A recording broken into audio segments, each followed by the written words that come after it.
Welcome to Kids Church. Whether you're at Ryan's Road or church at home, it is good to meet again and learn the Bible together. Have you noticed that sometimes things don't always appear as they seem? How something first appears may trick us because what is really happening is actually hidden. For example, Mr. Rabbit may choose the wrong carrot because he cannot see what's more important, hidden under the ground. Or a captain may think it is safe to sail close around a small iceberg, but little does he know that the real danger is hidden under the water. We do not know the true picture unless what is hidden is revealed to us. This term we'll be looking closely at what has been revealed to us in the book of Revelation. The book is called Revelation because in it, God reveals something that was hidden. It is a revelation about who Jesus is, what he has done, what he is doing, and what he will do. God had to reveal this to us because it was hidden. No matter how smart, rich, or hard-working we are, we couldn't know Jesus. Who wrote the book of Revelation? The book of Revelation was written by the disciple John, the same John that wrote John's Gospel. John was one of Jesus' disciples, and he was imprisoned on an island called Patmos. He was in trouble by the Romans for telling people about Jesus. That's where he was when he wrote the book of Revelation. God gave this revelation to Jesus, who gave it to an angel, who gave it to John. And what did John write? The book is called Revelation because it reveals something that was hidden. It is a revelation from Jesus Christ. This revelation is an important message about who Jesus is, what he has done, what he is doing, and what he will do. It is also a prophecy, a message from God through a prophet. And it's also a letter to the 7 churches in Asia. And who is Revelation written to? This revelation is firstly for the 7 churches in Asia. This is at the time that John wrote the Revelation. And for those who serve God, that is Christians, to show them what will happen soon. These churches had come about when Paul shared the good news to people on his mission journeys. And when was Revelation written? The book of Revelation was written at the end of the Bible. In the Bible, we see God's rescue plan for the whole world. We can follow this, following the red circle. God made the world and the people Adam and Eve to live with him in the Garden of Eden. However, Adam and Eve chose to disobey God, so God banished them from the Garden of Eden. They were now his enemies in a broken world, but God didn't want to live apart from the people that he loved. He wanted to fix things, so he launched a rescue plan. God chose a man called Abraham and promised that through his family, the world would be blessed. God kept his promise to bless the world by sending his son Jesus into the broken world to fix it. Jesus lived a perfect life but died on the cross to take the punishment for our sin. However, Jesus rose to life 3 days later, conquering sin and death. So, everyone that believes that Jesus has rescued them are forgiven and friends with God. Jesus then ascended to heaven, but one day he will return to bring in the new heaven and earth, where he will live with God's people forever.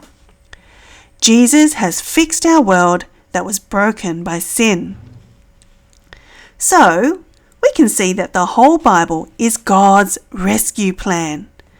God made the world, but we broke it. But Jesus fixes it. John wrote to the churches in Asia at the time after Jesus died and rose again, but before his return.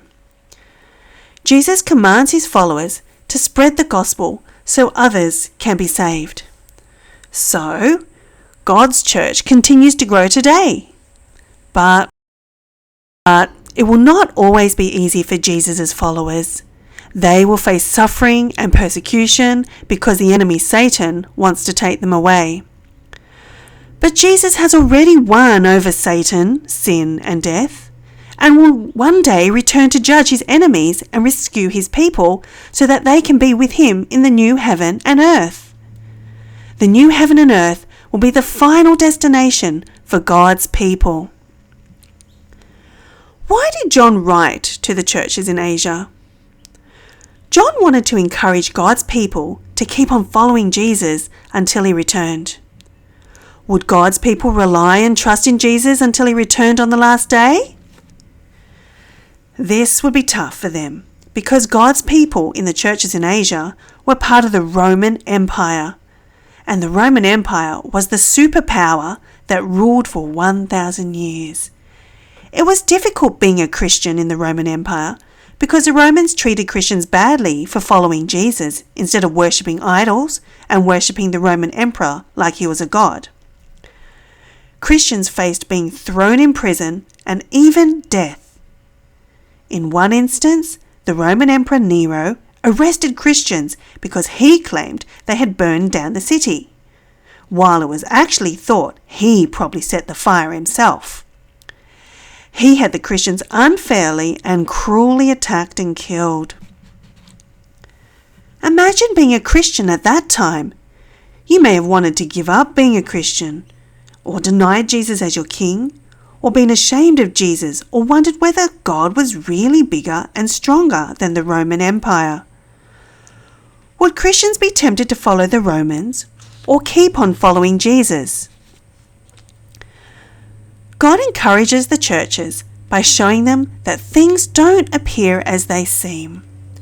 The Christians may have felt they were on the losing side, while their enemy, the Romans, were in control. So, God gives John several visions, they're kind of dreams, to show that God is more glorious and eternal than the Roman emperor and his empire. God exists before, throughout, and beyond the Bible timeline. God shows the glorious, powerful Jesus raised in heaven, and God shows Jesus who was slain like a lamb as he died to take the punishment for our sin, but has conquered death and risen. God also shows that when Jesus returns, he will bring in the new heaven and earth, where God will be with his people forever. So, Revelation is written to encourage the 7 churches in Asia and all Christians, those who serve God, to keep on following Jesus in the face of suffering and persecution as they wait for Jesus to return. So, when it comes to the book of Revelation, it is important to listen carefully. God himself is revealing to us what life now and in the future is really like. It is so important to listen to God's revelation because it is God's own words to encourage and warn us to keep on following him until Jesus returns. As we read the book of Revelation, we will be encouraged to keep on following God because he shows us that he's in control of the past, in control of what is happening now, and in the future, even though it may not seem like it. The world doesn't appear as it seems. As we read, hear, and obey God's word in Revelation, we will be blessed. That is especially favoured by God. God will bless everyone who reads this prophecy to others, and he will bless everyone who hears and obeys it. The time is almost here. As we read Revelation, we will be blessed, specially favoured by God, and he shows us that he has already saved us, is helping us to keep following him, and promises one day Jesus will bring us to live with him forever in the new heaven and earth. So let's now have a closer look at Revelation chapter 1. It's now time to go back to the Kids Church Padlet to watch video 2, the Bible reading of Revelation. Please follow along with the passage on your worksheet.